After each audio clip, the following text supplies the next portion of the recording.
Hi friends, मैं राजेश आप सभी को आपकी अपनी YouTube channel unique math with Rajesh sir में स्वागत करता हूं।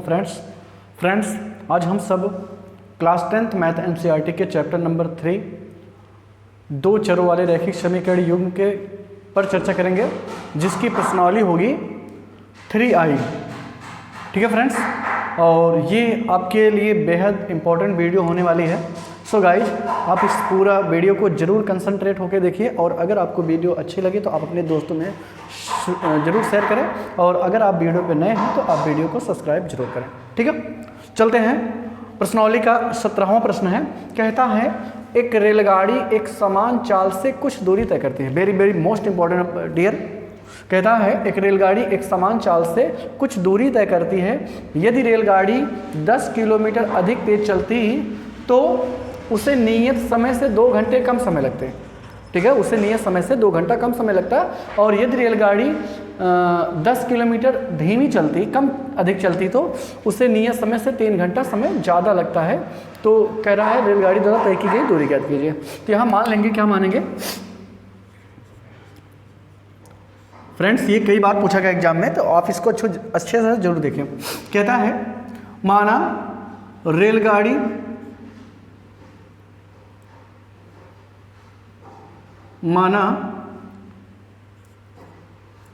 x किलोमीटर प्रति घंटा की चाल से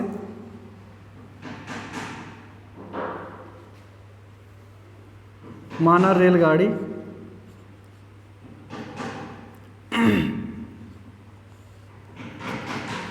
x km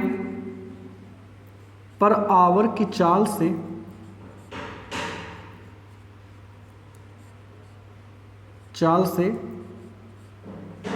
t समय में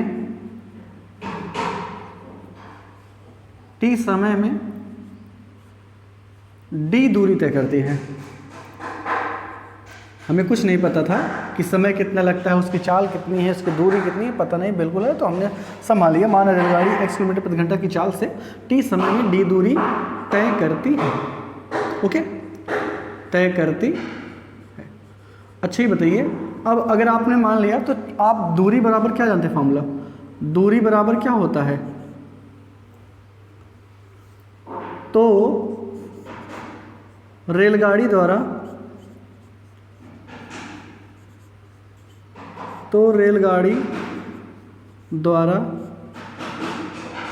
तय की गई दूरी क्या होगी?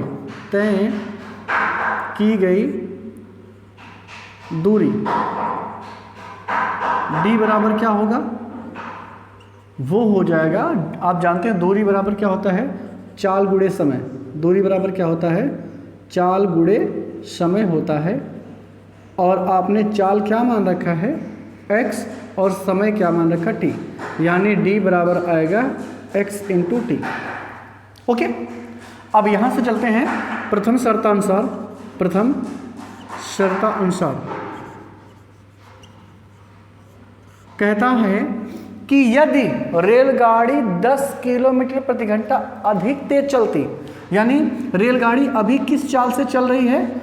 x चाल से चल रही है, कोई नियत चाल है, वो x चाल से चल रही है। अगर वो 10 किलोमीटर प्रति घंटा अधिक तेज चलती तो उसकी चाल क्या हो जाती? x + 10 ना। क्या होता है? अगर इसकी चाल कितनी थी? x थी।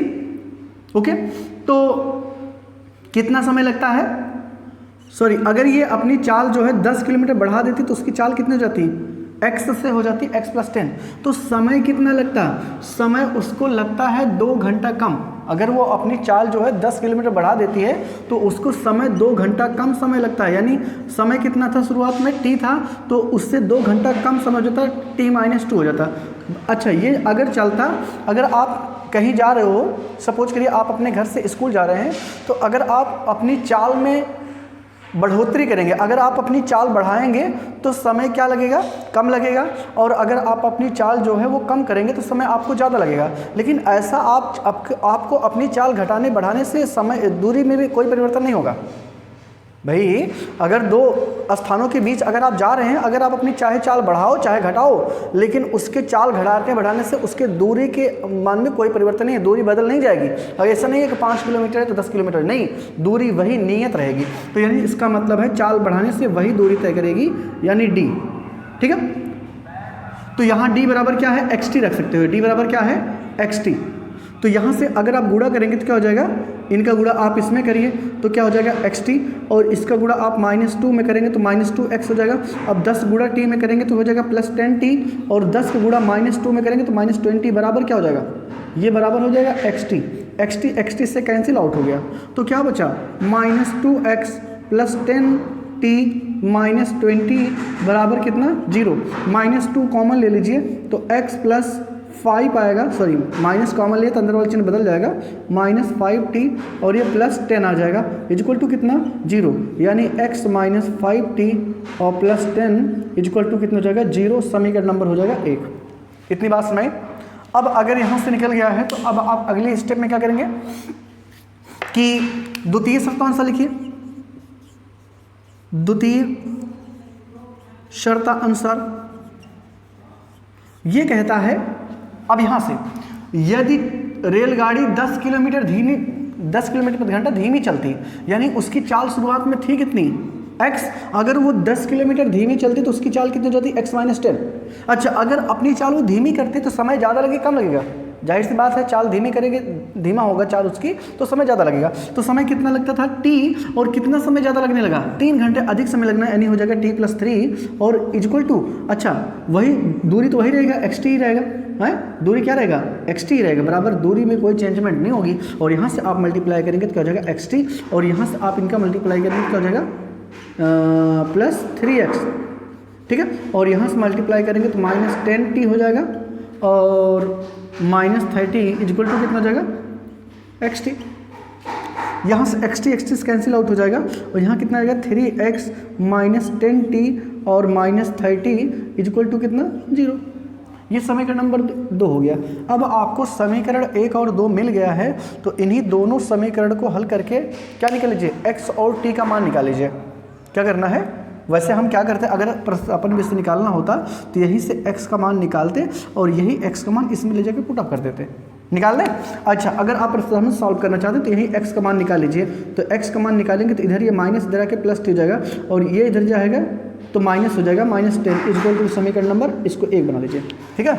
अगर मुझे प्रश्न में सॉल्व करना है तो यहाँ से x का मान निकाल लीजिए, सिंपली से x का मान निकल भी रहा है तो निकाल लीजिए। अब क्या लिखोगे, लिखोगे समीकरण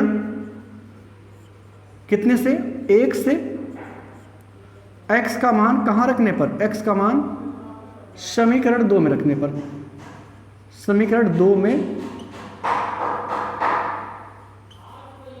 रखने पर। समीकरण 2 क्या है, 3x - 10t और ये -30 इक्वल टू कितना है, 0।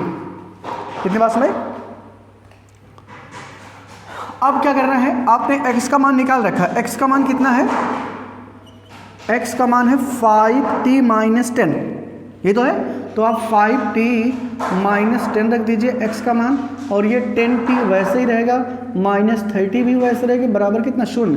अब 3 से इसमें मल्टीप्लाई कर दिए तो 3 × 5 = 15t और -30 हो जाएगा, और ये -10t और ये भी कितना हो जाएगा, -30 इक्वल टू 0। यानी 15t में से 10t निकल जाएगा तो कितना आएगा, 5t आएगा, और ये -30 जुड़ के -60 हो जाएगा, कितना हो जाएगा, -60 हो जाएगा इक्वल टू कितना, 0। तो 5t बराबर कितना हो जाएगा, 60, और t बराबर कितना हो जाएगा, 60/5, और इसको कैंसिल आउट करेंगे तो हो जाएगा 12, यानी t का मान कितना आ गया, 12 आ गया, ठीक है। और जब t का मान 12 आ गया तो आप x का मान निकाल लीजिए, लिखेंगे t का मान कहाँ रखने पर, t का मान कहाँ रखने पर, समीकरण 1 में रखने पर, t का मान समीकरण 1 में रखने पर।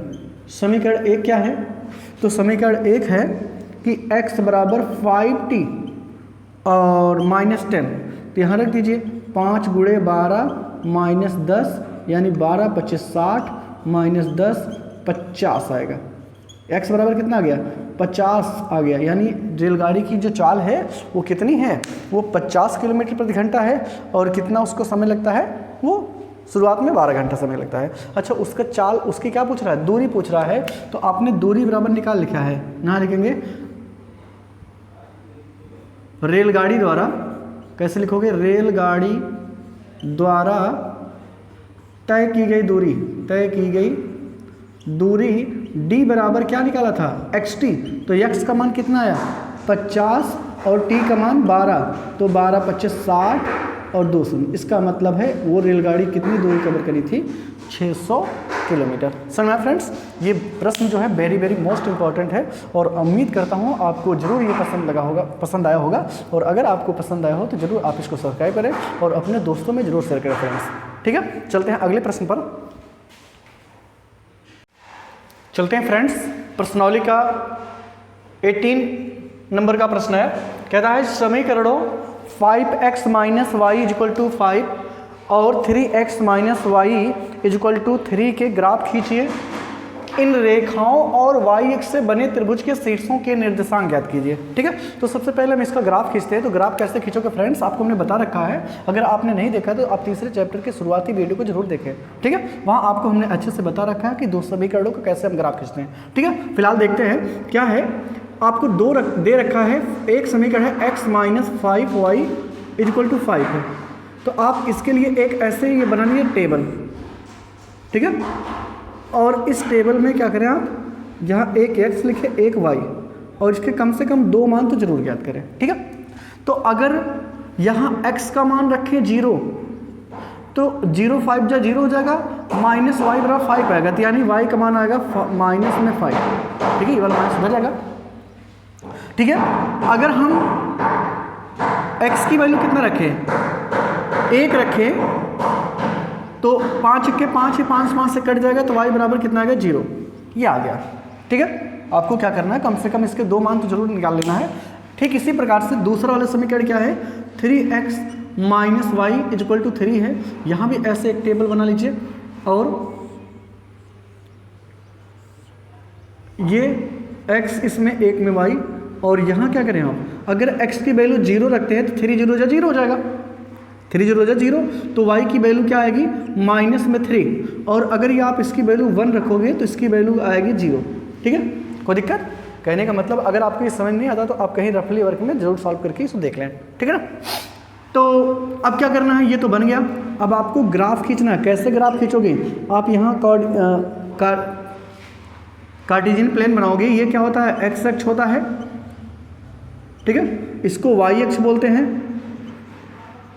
ना, और इसको क्या बोलेंगे एक्स डैश, इसको क्या बोलेंगे वाई डैश बोलेंगे। क्या बोलेंगे इसको, वाई डैश अक्ष। ओके, ये आपका ओरिजिन पॉइंट होता है।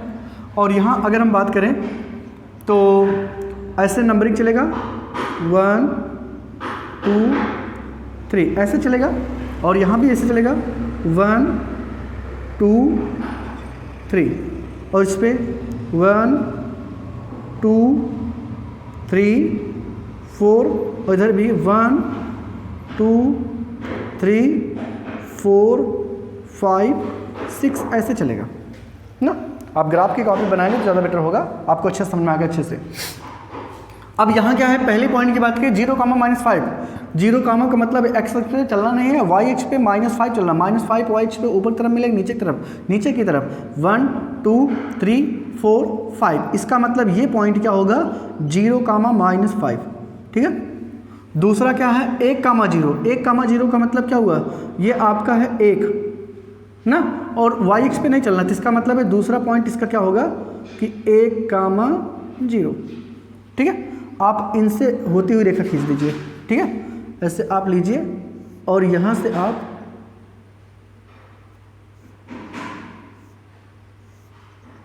ऐसे ग्राफ दीजिए, पटरी से खींचेंगे तो आपका जो ग्राफ है वो अच्छे से बनेगा फ्रेंड्स।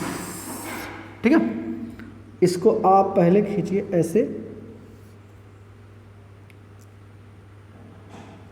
ठीक है, तो ये वाला जो है वो कितना आ गया, 0 कामा 1 आ गया, ये मिल गया। अच्छा, दूसरा क्या है, दूसरा है 0 कामा -3।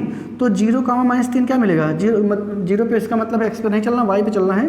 ये 1 2 3 ये वाला बिंदु हो गया। ठीक है, और इसका ये जो दूसरा वाला पॉइंट यही है, तो इनसे भी आप रेखा खींच दीजिए ऐसे, कुछ ऐसे बनेगा।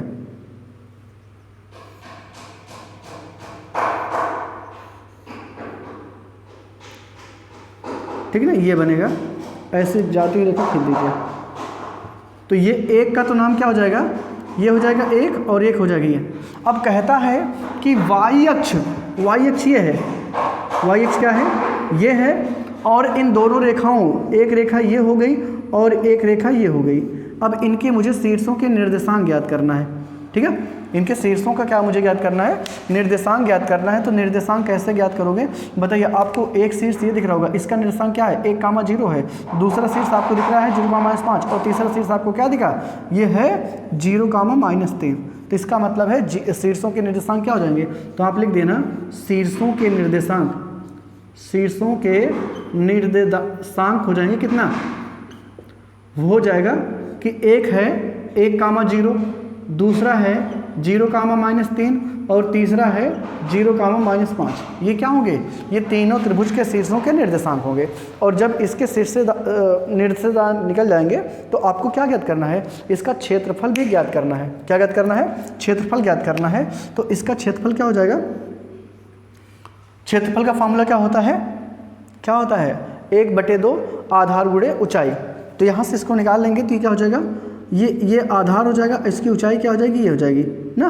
इसका मतलब है ये 1 ही आएगा लगभग। तो हो जाएगा कि त्रिभुज का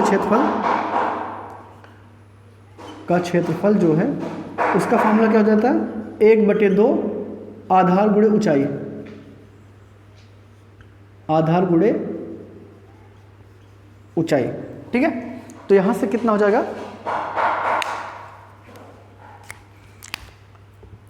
ये हो जाएगा 1/2, आधार कितना है, ये 3 है और ये 5 है, तो इसके बीच में कितने खाने, 2 खाने हो गए। इसकी ऊंचाई कितनी है, अगर आप यहाँ बनाओगे तो यहाँ ग्राफ में देखोगे इसकी हाइट यहाँ तक आएगी लगभग, वो 1 हो जाएगी, ठीक है। उसकी ऊंचाई कितनी होगी, 1, इससे से कट जाएगा, जिसका मतलब आएगा 1 वर्ग इकाई।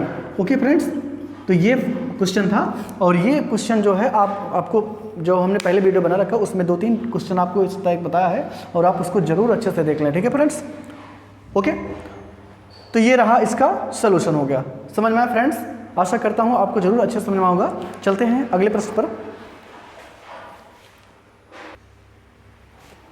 चलते हैं फ्रेंड्स, प्रश्न नंबर 19 है।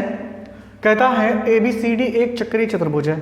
ABCD एक क्या है, चक्रीय चतुर्भुज है। अच्छा, चक्रीय चतुर्भुज क्या होता है फ्रेंड्स, चक्रीय चतुर्भुज वह चतुर्भुज होता है जिसके चारों शीर्ष जो है एक वृत्त पर स्थित हो। वह चतुर्भुज जिसके सभी शीर्ष जो हो वो कहाँ स्थित हो, एक सर्कल पे स्थित हो, उसे हम क्या बोलते हैं, चक्रीय चतुर्भुज।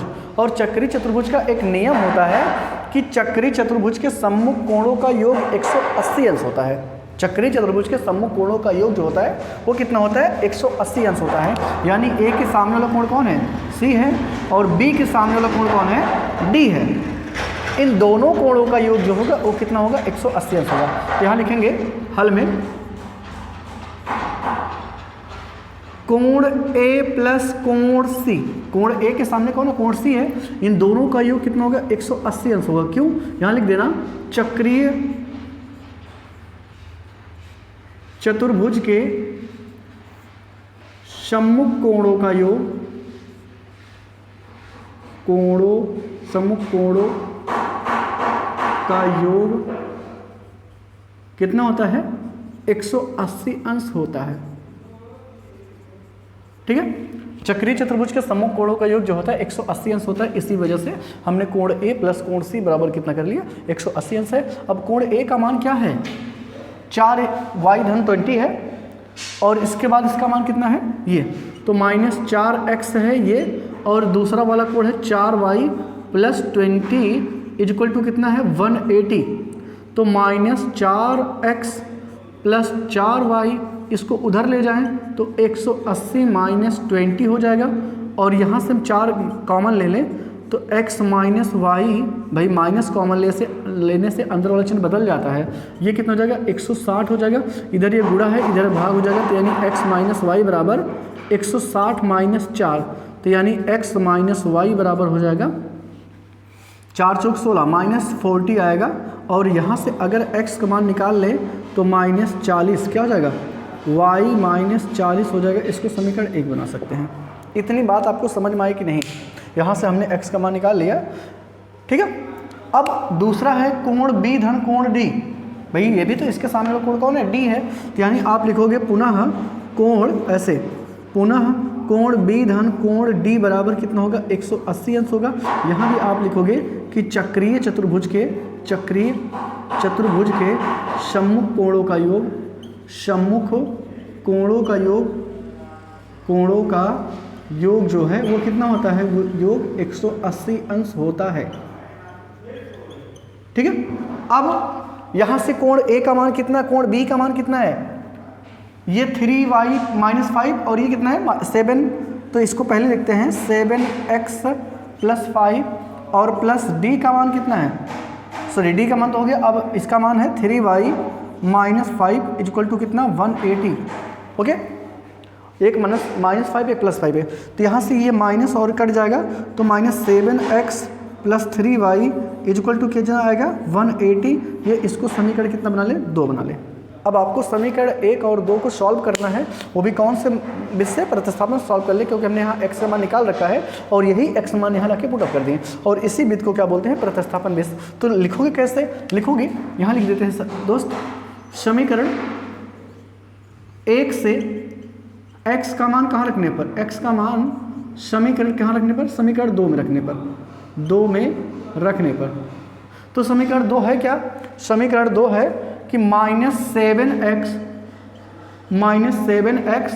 और प्लस कितना 3y = कितना 180 हो गया। अब यही मान आपको क्या करना है, वहाँ से जो x का मान आपने निकाल रखा वहाँ रख दीजिए, तो -7 और यहाँ x का मान आपने निकाल रखा था y - 40, तो y - 40 और प्लस 3y = कितना 180, यहाँ से गुणा करेंगे तो -7y प्लस हो जाएगा 280 प्लस कितना 3y बराबर कितना 180, तो ये हो जाएगा घट जाएगा, तो -4y, 7y में से 3y घटेगा तो कितना हो जाएगा, प्लस माइनस में 4y और प्लस में कितना, ये 280 है, प्लस में 280 = कितना 180, प्लस में इधर ही जाएगा तो माइनस हो जाएगा, यानी 4y बराबर हो जाएगा 180 - 280। ठीक है, तो यहाँ से -4y बराबर 180 में से 280 निकल जाएगा तो -100 आएगा, तो यहाँ से y बराबर हो जाएगा -100 बटे -4, ये 25 हो जाएगा, y बराबर कितना हो जाएगा 25। ठीक है, y का मान कितना निकल गया 25। अब जब y का मान निकल गया तो y का मान कहाँ रख दीजिए, y का मान समीकरण 1 में रख दीजिए, y का मान समीकरण 1 में रख दीजिए, समीकरण 1 में रखने पर तो समीकरण 1 क्या है, x बराबर y - 40। ठीक है, कहीं गलत हो गया फ्रेंड्स क्या,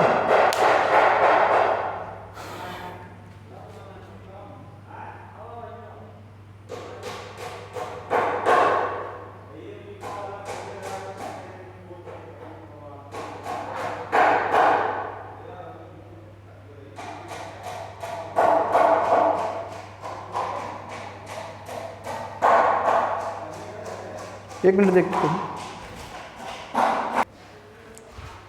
ठीक है, कोई दिक्कत नहीं है, सही है। तो यहाँ से इसका मान रखेंगे 25 माइनस कितना हो जाएगा 40 और ये जगह -15, यानी x का मान कितना आ गया -15।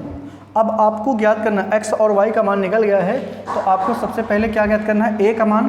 तो a बराबर क्या हो जाएगा, कोण a बराबर क्या है 4y धन 20। ठीक है, तो 4y का मान कितना था 25 धन कितना 20, यानी हो जाएगा 25 चौका 100 धन 20, 120 हो जाएगा कोण ए का मान। ठीक है, कोण बी की बात करें तो कोण बी बराबर क्या हो जाएगा 3y माइनस, ठीक है, तो ये हो जाएगा 5, तो 3 गुणे 25 माइनस 5, 75 माइनस 5 हो जाएगा। ठीक है, तो हो जाएगा कितना 70 हो जाएगा, कितना हो जाएगा 70 हो जाएगा। ओके, अब सी का मान निकालना है, तो सी बराबर कोण सी बराबर क्या करोगे, कोण सी बराबर दिया है -4x, तो यहाँ से -4 गुणे -15 तो हो जाएगा +60। कोण सी बराबर कितना आएगा +60 में आ जाएगा।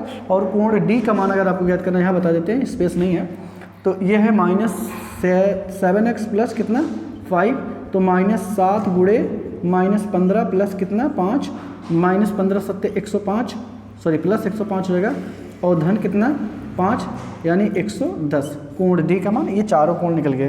कोण ए का मान 120 हो गया, कोण बी का मान जो है वो 70 अंश हो गया, कोण सी का मान जो हो गया 60 अंश हो गया, कोण डी का मान जो है वो कितना हो गया 110। ठीक है फ्रेंड्स, ये बेहद सरल होता है और एग्जाम में कई बार पूछा गया है। ठीक है, तो आप इसको अच्छे से स्टडी करिए, और अगर आपको वीडियो अच्छी लगी हो तो आपने अपने दोस्तों में जरूर शेयर करें। ठीक है फ्रेंड्स, चलते हैं अगले प्रश्न पर। चलते हैं फ्रेंड्स, इस चैप्टर का लास्ट प्रश्नावली का लास्ट प्रश्न है। कहता है कि एक कक्षा के विद्यार्थियों को पंक्तियों में खड़ना है। एक कक्षा के विद्यार्थियों को पंक्तियों में खड़ा होना है। यदि प्रत्येक पंक्ति में 3 विद्यार्थी अधिक होते तो एक पंक्ति कम होती, और यदि पंक्ति में 3 विद्यार्थी कम खड़े होते तो 2 पंक्तियां अधिक होती। तो कक्षा में क्या ज्ञात करना है? कुल विद्यार्थियों की संख्या। ठीक है, सपोज करिए कुछ बच्चे हैं, आप प्रेयर स्थल में जब आप खड़े होते हैं तो सपोज करिए कुछ लाइन बन रही है। जब बच्चों को लाइन में खड़ा किया जाता है तो अगर कहा जाए कि प्रत्येक लाइन में बच्चे ज़्यादा खड़े हो जाएं, तो अगर ज़्यादा बच्चे खड़े होंगे तो जो पंक्ति है वो कम बनेगी, लेकिन अगर कम बच्चे खड़े होंगे प्रत्येक पंक्ति में तो लाइनों की संख्या जो है वो बढ़ेगी। ठीक, इसी आधारित पर क्वेश्चन है। तो कैसे करना है आपको? यहाँ हल में क्या लिखोगे? माना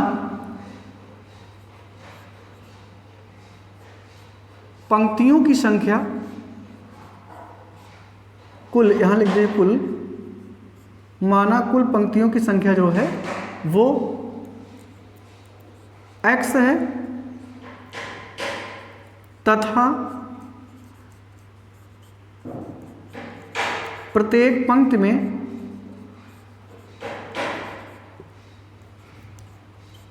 विद्यार्थियों की संख्या जो है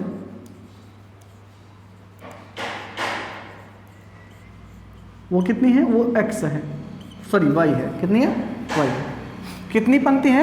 x पंक्ति है, और उस x पंक्ति में प्रत्येक पंक्ति में y बच्चे खड़े हैं। तो यहाँ से कुल विद्यार्थियों की संख्या हो जाएगी क्या? तो कुल विद्यार्थियों की संख्या क्या हो जाएगी? विद्यार्थियों की संख्या की क्या हो जाएगी? अगर जितनी लाइन खड़ी हो उसमें हम गुणा कर दें, जितनी लाइन टोटल हो, जितनी पंक्ति है उसमें गुणा करना है जितने बच्चे प्रत्येक लाइन में खड़े हैं। ठीक है, तो y बच्चे खड़े हैं तो यानी हो जाएगा कुल बच्चों की संख्या जो है, कुल विद्यार्थियों की संख्या वो हो जाएगी यहाँ की संख्या लिख दीजिए। विद्यार्थियों की संख्या निकालनी है तो आप पंक्ति की संख्या में प्रत्येक पंक्ति में जितने बच्चे खड़े हैं उनसे गुणा कर देंगे तो आपको कुल विद्यार्थियों की संख्या मिल जाएगी, यानी xy। अब यहाँ आप क्या करेंगे? प्रथम शर्ता अनुसार, क्या? प्रथम शर्ता अनुसार। अब आप ये बताइए, कहता है यदि प्रत्येक पंक्ति में 3 विद्यार्थी अधिक होते, तो अच्छा बताइए अभी तक पंक्ति कितनी है? x है, और अगर 3 विद्यार्थी अधिक हो जाते तो x + 3 पंक्ति हो जाती कि नहीं ना? यदि 3 विद्यार्थी अधिक होते तो एक पंक्ति जो है वो कम बनती ना, सॉरी, अगर विद्यार्थियों की संख्या प्रत्येक विद्यार्थी में कितने हैं? प्रत्येक पंक्ति में विद्यार्थियों की संख्या y है, तो अगर 3 विद्यार्थी अधिक होते, प्रत्येक पंक्ति में विद्यार्थियों की संख्या 3 अधिक होती तो हो जाती y + 3, क्योंकि विद्यार्थियों की संख्या कितनी है? y है, और 3 अगर और ज़्यादा खड़े जाते 3 बढ़ जाती है। तो ऐसा करने से क्या हो जाता? पंक्तियों की संख्या 1 कम हो जाती, यानी x पंक्ति है तो 1 पंक्ति कम हो जाती तो x - 1, और इस तरह से टोटल बच्चों में कोई चेंजमेंट नहीं होगा। पंक्ति घटाने बढ़ाने से बच्चों की संख्या पे कोई अंतर नहीं पड़ेगा। तो यहाँ से गुणा करिए, y का गुणा x में करेंगे तो क्या हो जाएगा? xy हो जाएगा, और y गुणा इसमें करेंगे तो क्या हो जाएगा? -y। इसका गुणा इसमें करेंगे तो +3x हो जाएगा, और इसका गुणा इसमें करेंगे तो कितना हो जाएगा? -3 बराबर कितना? xy। ये xy इस तरह कट जाएगा, यानी क्या मिलेगा? 3x - y - 3 = 0, समीकरण नंबर 1। इतने बात में x वाले टर्म को हम पहले लिख लिया। अब द्वितीय शर्तानुसार में, द्वितीय शर्ता अनुसार यहाँ कहता है कि यदि 3 विद्यार्थी कम होते, मतलब जितने लाइन है उसमें अगर 3 विद्यार्थी कम होते तो प्रत्येक में अभी खड़े कितने थे? y खड़े थे। अगर 2-3 और कम हो जाते तो यानी अब बच्चों की संख्या कितनी हो जाती? y - 3। और अगर बच्चों की संख्या कम की जाएगी प्रत्येक पंक्ति में तो इसका मतलब जाहिर सी बात पंक्तियों की संख्या बढ़ेगी, और पंक्तियों की संख्या थी कितनी शुरुआत में? x है, तो यहाँ बढ़ जाएगी। कितनी पंक्ति बढ़ रही है? 2 पंक्तियाँ अधिक हो जाती हैं, और इस तरह से करने से टोटल वो क्या रहेंगे? विद्यार्थी रहेंगे xy, यानी इनका गुणा इनसे करेंगे तो क्या हो जाएगा? xy, इनका गुणा इनसे करेंगे तो +2y हो जाएगा, और इनका गुणा इनसे करेंगे तो -3x हो जाएगा, और ये -6 हो जाएगा, बराबर कितना हो जाएगा? xy। ठीक है, बारी बारी से हमने गुणा करा है तो यहाँ से xy स्वेस कट जाएगा, ये -3x हो जाएगा, +2y ठीक है, और -6 बराबर कितना 0, समीकरण नंबर 2। अब आप देखिए समीकरण 1 और 2, समीकरण आपको 1 दिख रहा होगा, 3x यहाँ भी है 3x यहाँ भी है समीकरण 2 में, इसका मतलब दोनों सेम है और एक सामने प्लस एक सामने माइनस है, तो इसका मतलब जोड़ने पर x वाला टर्म कट जाएगा। तो कैसे लिखोगे, लिखोगे समीकरण 1 और समीकरण 2 को जोड़ने पर, समीकरण 1 और समीकरण कितने को 2 को क्या करने पर, जोड़ने पर। तो समीकरण 1 और 2 को जोड़ दीजिए, समीकरण कितना है 1 x minus y minus 3 equal to 0, समीकरण 1 है। समीकरण 2 क्या है, -3x प्लस 2y और -6 इक्वल टू कितना 0, समीकरण नंबर 2 है। इसको जोड़ना है तो चिन्ह तो बदलेगा नहीं, तो हो जाएगा ये y हो जाएगा और ये -9 बराबर 0, तो y बराबर कितना हो गया 9। अब y का मान समीकरण 1 में रख दीजिए, y का मान कहाँ रखने पर, समीकरण 1 में रखने पर, समीकरण 1 में रखने पर, ठीक है। तो समीकरण 1 क्या है, उतार लीजिए, 3x माइनस वाई माइनस 3 बराबर 0, तो यहाँ से 3x माइनस 9 और -3 इक्वल टू 0, तो 3x minus 12 equal to 0, 3x बराबर 12 हो जाएगा, तो x बराबर हो जाएगा 12/3, यानी x बराबर 4 आएगा। x का मान कितना आ गया 4। इसका मतलब क्या है कि टोटल पंक्तियों की संख्या कितनी है 4 है, और प्रत्येक पंक्ति में कितने बच्चे खड़े हैं 9, ठीक है। तो यहाँ से कुल विद्यार्थियों की संख्या क्या हो जाएगी, कुल विद्यार्थियों की संख्या जो है, आपने क्या मान रखा था, हमने कहा था कि जितनी लाइन हो, कितनी पंक्ति है 4 पंक्ति है, और चारों में जितने जितने बच्चे खड़े उनसे गुणा कर दिया, तो 9 बच्चे खड़े, तो इसका मतलब है 9 चौक 36। और यह आपने एक्स वाई मान भी रखा था, x का मान कितना आया 4 आया, उसका y का मान कितना आया 4 गुणे 9 यानी हो जाएगा 36, ये हो जाएंगे। तो उसमें टोटल कितने विद्यार्थी आएंगे 36 विद्यार्थी उस क्या होंगे, ठीक है फ्रेंड्स। और उम्मीद करता हूँ ये बहुत अच्छा प्रश्न है स्टूडेंट, आप इसको ज़रूर अच्छे से समझिएगा। और फ्रेंड्स अगर आपको वीडियो अच्छी लगी हो तो अपने दोस्तों में ज़रूर शेयर करें, और अगर आप वीडियो पर नए हो तो आप उसको ज़रूर सब्सक्राइब करें, ठीक है फ्रेंड्स। तो आज ये तीसरा चैप्टर समाप्त होता है, अगला चैप्टर हम आपके सामने जल्द लेके प्रस्तुत होंगे, ठीक है। ओके चलते हैं, थैंक्स फ्रेंड्स, धन्यवाद।